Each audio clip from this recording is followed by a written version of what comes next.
long ago, in a dealership far, far away, a consultant and I were doing a network vulnerability assessment.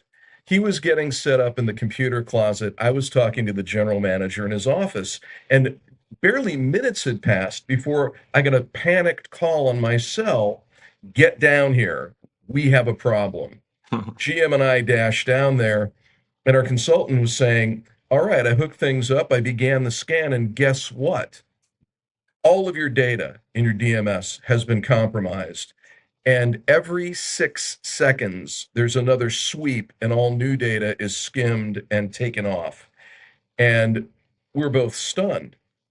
The general manager said, that's impossible. We had a firewall installed just last year.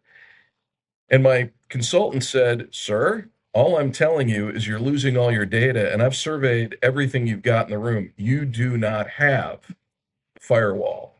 Wow. To prove that he was right and the computer consultant was wrong, he went back to his office, came back with a manila folder, and it had a purchase order, it had a canceled check, it had a brochure. He said, we paid $13,000 a year ago for a bulletproof firewall.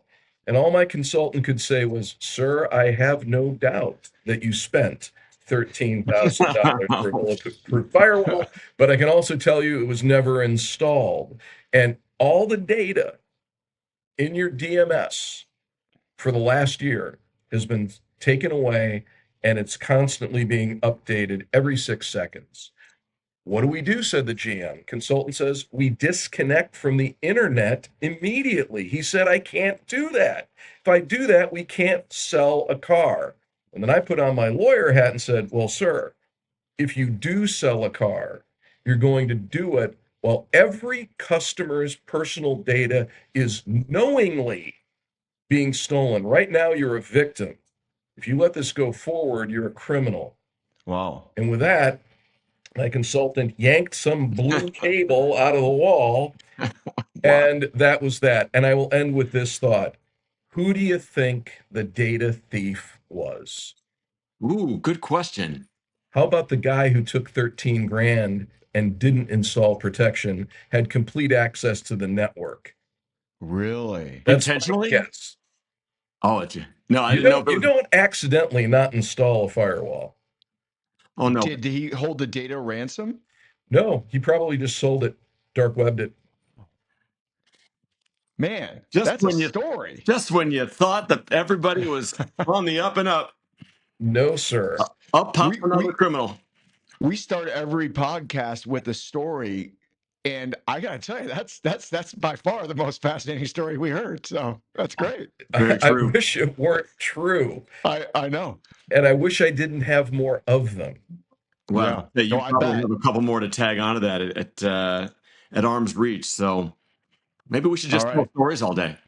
Yeah, exactly. This should be fantastic. So, welcome back to another edition of the Zero Trust Issues podcast. I'm your co-host Tony Pietrocola. With me is my co-host Joe Marquette. Joe, Good how morning, you doing? gentlemen. Good to see everybody once again. Absolutely. So we're gonna have a fun conversation today. If it's gonna start with that story again, let's just spin some yarns and talk more war stories because that was fantastic. Our guest, as you can see, is Jim Ganther, CEO of Mosaic Compliance Services, great company down in very sweaty Florida. He spent nearly 2 decades helping businesses, especially in automotive and financial services, navigate compliance and risk. And like that story, there's a lot of risk. James sees firsthand what happens when organizations absolutely underestimate their exposure. And he's here to talk about what actually costs, because obviously people have lots of problems, like the $13,000 cost. Hey, I paid for it, but what the heck's going on?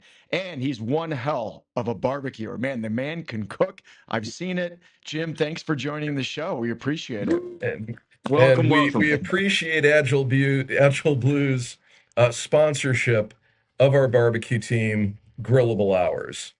Well, I got to say, like, I've heard about it, but I have not sampled it. So I'm going to... Worth a trip when it's cooler. Well, I will, Tony, let's put that on the agenda.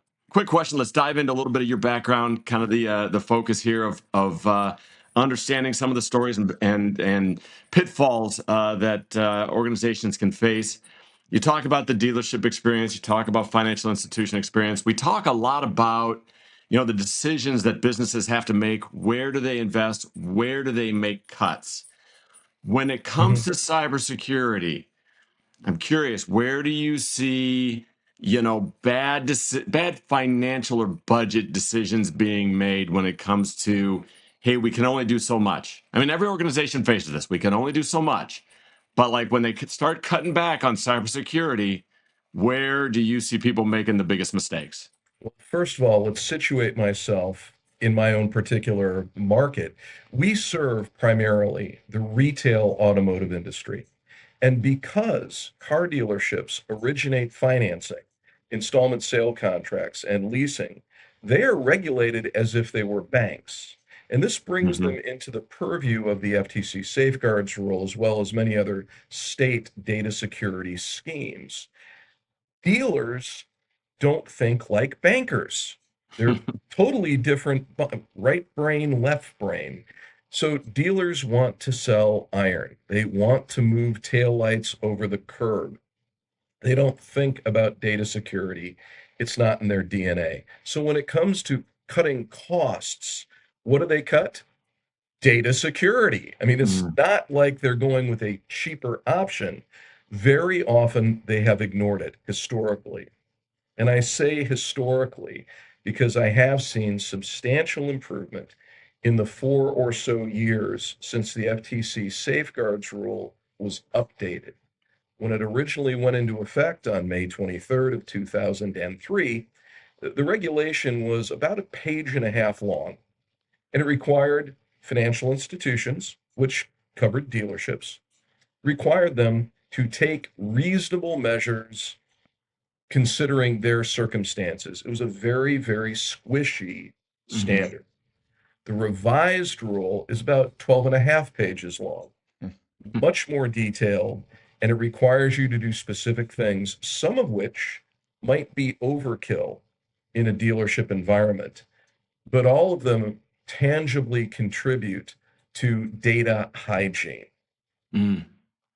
So, Jim, when it comes to that hygiene, or maybe even taking a step back, where you said one of the things they cut is going to be data security, is it a factor of them understanding this risk, or do they understand the risk? They're just willing to take that chance because maybe they're not cutting something else. I think it is a lack of understanding the risk, but I also think that that is changing. Well, let's consider, gosh, it's been 2 summers now since we had the CDK breach, and that impacted dealers for about 2 weeks. Say 40% of the dealers in the United States who use the CDK DMS couldn't use it to sell a car for about 2 weeks. It was a terrible data breach ransomware situation. It was horrible. But how did the breach happen? CDK was not negligent. They take data security very, very seriously. What happened was the attack vector was a dealership client, a CDK user who fell for a phishing attack and apparently surrendered their access credentials. And that was the attack vector. So that very specifically highlights one area that most dealers don't pay attention to and aren't paying money to protect against, and that is phishing. We at Mosaic, we all take phishing training. We've got artificial phishing attacks coming in on a regular basis. And if we click on a bad link, we hear about it immediately. We've been doing this for years. And it just reinforces what does a suspicious email look like. And if I have any doubt whatsoever, I don't touch it and I bring in somebody from IT and say, is this legit? So in the couple of years, gosh, we've probably been doing that phishing training for 3 years, and I failed once, but it only takes once. And by the way, The rest of the people in the office loved reminding me that I fell. Oh, absolutely. I'll say that's got to be a public flogging that lives on Yes. today.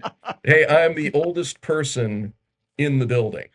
And Would you say, just as a quick follow up on that, things like phishing, things from your perspective on these industries, and obviously within the automotive or dealership, like, do you feel like there's a maturity level that has continued to rise? Are people in general getting better and better at this, where it's not quite the risk it used to be, or do you still see this as the wild, wild west? Where, man, how in the world do you not know this? We've been dealing with this for 15 years. there is a lag time between instituting a new law or an implementing regulation and its enforcement. And the last thing is widespread adoption. Hmm. And when it comes to safeguards, when it comes to data security, we didn't see a lot of enforcement activity. There was some, but not a lot after the original Safeguards Rule was put in place in 2003. Some years after that, about a decade later, we had a very interesting case. It was Franklin Toyota. And Franklin Toyota was hit by the FTC not for violating the FTC Safeguards Rule, but for a deceptive trade practice. And that's much scarier. And that dealers are very much more attuned to allegations of deceptive trade practices. What was the deceptive practice? They told every single customer in writing that they use physical, electronic, and procedural safeguards to protect the customer's data in accordance with federal law. Essentially, they made a written declaration that they were obeying the safeguards rule. Every dealer does that. It's in their privacy notice. Hmm. Ever think about that? The privacy notice is a written promise that you're taking care of customers' data. Hmm. And the FTC said, Franklin Toyota, you don't have any safeguards in place whatsoever. You are lying to every single customer you've had since 2003. And more to the point, it is giving you an unfair competitive advantage. You are taking the consumers are harmed because if they knew you didn't protect their data, they wouldn't do business with you at all. Why would they give their name, employment, address, work history, social security number, date of birth, grandmother's name and date, grandmother's maiden name, and blood type? Hmm. Sure. Why would you give all that data to somebody who didn't protect it? That was a very important part of enforcement. You know, I should say regulation by enforcement. We're getting Sure. better, I say and net they're getting there, it sounds like, but there's a lot of devil in the details. So well, Jim, how do you get these executives who obviously they bulk a lot? How do you get them, I don't want to use the word excited, but understanding of what they have to do? How do you help them build their business case? Or do you just tell them a couple stories, scare the hell out of them, and then that's the business case? there is, fear is a sales tactic, and it Always. has the added benefit of being true. Where we're seeing compliance get its best beachhead is in the publicly traded dealer groups. Mm. And that's not because they're necessarily more technically savvy or more concerned about customer data than a single point in Des Moines, Iowa, but rather because they're publicly traded, they have to make quarterly submissions to the SEC. Amongst those representations they have to make on public record are, is there any regulatory and legal risk that we're aware of? You're not allowed to say you're not aware of the safeguards rule. So they do have corporate compliance officers, corporate qualified individuals, director of audit. So the larger dealer groups, the publicly tradeds, by and large, are doing a pretty good job. Yeah. Um, the larger groups that are privately held, um, I would say it's a bit of a mixed bag. Some are taking it very seriously. Some are thinking if we have passwords, we're good. Um, every time we see an embarrassing breach with tremendous damages, more and more dealers wake up. I mean, I've got a 12 store group here in Florida, that is buttoned down as tightly as any publicly traded corporation. Size isn't necessarily linear in when it comes to compliance, but it's a good predictor. Um, Hmm. yeah, I wish we could get the onesie twosie rooftops to take this more seriously, and it's part of what I do for a living. Well, first of all, if there's anyone in Des Moines that's listening, we're not calling you out. We want everybody to get in the game. When you are talking to these dealerships or any institution, any of your clients, certainly the crisis moment is easy. Are there other moments that change the conversation? I mean, is there a tipping point where there, other than a breach itself, where they go, okay, we get it? Well, doing a network vulnerability assessment is a great step because you find everything. And if you have a dealer who's willing to invest just a little bit of time and money on a network vulnerability assessment, we can usually close them on more robust safeguards. And the thing that gets them, the, the consultants we use to do this for us, Jim, what do you want us to do screen caps of and download? The one that always gets them is I want the accounting records that show how much the dealer is pulling out of the dealership every year. I want his payroll records, and that more than anything gets their attention. Other things that get their attention, and they're kind of weird because the thing that should get your attention the most is, oh my goodness, I am putting customer non-public information at risk. That Mhm. should be the most serious concern. Yeah. But it's not. When I'm having these conversations, the things that get the most reaction are we're doing a screen cap of your F&I manager and he's doing online gambling in it from his office. He is doing online gambling. Or we've done screen caps of the number of guys in your dealership watching online porn right Mhm. Oh now. God. Right now. And you should be concerned about these things. They're things that you're going to discover when you do a network vulnerability assessment. Mhm. But at the end of the day, there is no law against that, but there is a law against compromising customer non-public personal information. And that's what you need to be concerned about. Like I said, once you get them into an NVA,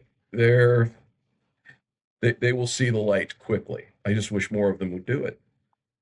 So as the light bulb comes on, and they're starting to see really what their exposure is there where do you start? What's the most impactful cybersecurity investment that's going to have the longest, most valuable return? It's like, start, if you don't do anything else, start right here. Where do you begin? That's easy. I'm not a technology guy. I wish I were smarter. If I was, I would have been a doctor. But I'm a lawyer, and I start from that perspective. What's the first thing you need to do? And the short answer is you need to obey the law. You Mm, need to stop disobeying the law. Let's talk about the law in question, the FTC Safeguards Rule. You have to have an information security program. You have to have a written policy that addresses the risks you have in your own particular environment. Where is your written policy? Where is your ISP? Most dealers, when I'm starting, don't even have one. I say, okay, right now you're violating federal law and you're in a deceptive trade practice posture. What's the first thing we do after we come to that realization? We do a risk assessment. mhm, We do a risk assessment. We would then help them customize an ISP to address the risks that we've uncovered. Then the next thing you do after that is you appoint a QI, a qualified individual. The problem is being a QI is a full-time job that mhm. requires great attention, great effort, and a certain level of expertise. And if you were just going to hire one off the street, that's going to be a six-figure investment. Mhm. Most dealers don't want to spend six figures on someone who isn't selling iron or fixing cars in the back. So where this is evolving is, providing fractional compliance officers, Mhm. fractional QIs where the dealership still needs a designated person to be responsible and to have the authority to implement changes. But the work can be done by a fractional CO, fractional QI, or when it comes to technology solutions, you got to have an MSP. You've got to have a managed service provider. If you don't have a robust and competent IT department, you need to go outside and get a managed service provider that knows something about the DMS, dealership management system environment. And even more than that, knows something about security. I mean, there's the MSP, and I'm seeing another acronym, the MSSP, the Managed Security Services Provider. Sure. It seems to me they should be the same person or the same company, and they should report to the QI or the CO at the dealership. Mr. Dealer, give me a point of contact who's got authority to make changes and commit to a 10-minute phone call per month or a phone call at any time if something goes bump in the night. So If you've done that much, I would say if you've done that much, you've gone a really, really long way towards creating a culture of compliance and a circumstance of security. Is there a single sort of step or process or initiative, maybe it's the QI, that takes the risk policy, the policies, the documentation, and moves them to action? Because I'm sure you've seen, great, we've got a document. Yeah. We're good. No. Now you have to do the things, right? How do you push over that line into action as opposed to just checking a box? Well, I'll tell you what we're doing, and this is not quite ready for prime time, but by the time this gets broadcast, it might be, is we are going to offer a $2 million guarantee, an insurance-backed guarantee that if you do what we tell you to do, if we can build your ISP, your information security program, if we can connect with all the appropriate, IT people, managed services providers, if you take our training, if you allow us to audit you, if something goes bump in the night, we will guarantee you up to $2 million, your attorney's fees, your fines, and your damages. Wow. But you have to do what we recommend, and that requires audit, and that's what closes the loop. We're all about written policies, training, activity, audit, lather, rinse, repeat. And if you do those things consistently, you should be bulletproof from a negligent breach. Sure. You may still be the victim of a criminal intrusion, but you don't get fined and sued for those, or you shouldn't, because you're the victim. But we can protect you from what follows from not following the law. And that's great. And the fractional compliance officer is sort of the quarterback of all of those efforts. Make sure it happens, make sure everything gets documented. We've got a software platform to accomplish that. Stay in contact with a dealership point of contact, your qualified individual / compliance officer, and you should be about as good as we can get you. Yeah. That's great. Sounds like a great service you're going to roll out, Jim. I think people are going to definitely take advantage of that. As we roll and we wrap up this this edition, gotta tell you, I love the stories. People learn from stories. I do. That's for sure. Definitely. But if there's one point that people remember from this podcast, what's the one thing you want security professionals or executives who might not be security professionals to take away? What's the one point?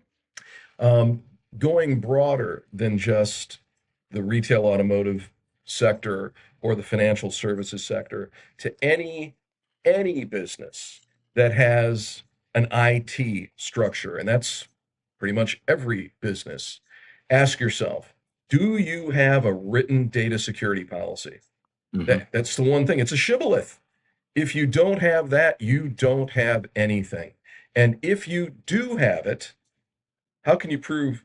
If I were the sheriff, if I were the plaintiff's lawyer, how could you prove that your activities are following your written policy? And those are two very simple questions. And they will tell you everything you need to know about your data security posture. And once you know what your posture is, you can react appropriately. But putting your head in the sand, ignoring it, hoping it's going to be the other guy who gets burned, that's not a strategy. That's just hope. I love it. I love it. Jim, we really appreciate the perspective you brought. Sincerely. It's a unique perspective, and I thought it was fantastic today.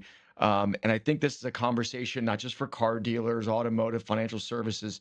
Everything you said has applicability to whatever industry somebody's in. So we appreciate that. Thanks for joining us. And if anybody has any questions, whether it's for us or for Jim, you can find us very easily at AgileBlue.com. We'll see you next time. Jim, thanks again for your time. Thank you, Joe. Have a great day, everybody. Thanks for tuning in to Zero Trust Issues. Be sure to click follow so you never miss an episode. And visit AgileBlue.com to learn more about how AI-native cybersecurity can protect your business. The information shared in this podcast represents the views and opinions of the guest and does not necessarily reflect those of AgileBlue. This content is provided for informational and educational purposes only and is not intended as professional cybersecurity, legal, or business advice. Always consult qualified professionals regarding your organization's specific needs or circumstances.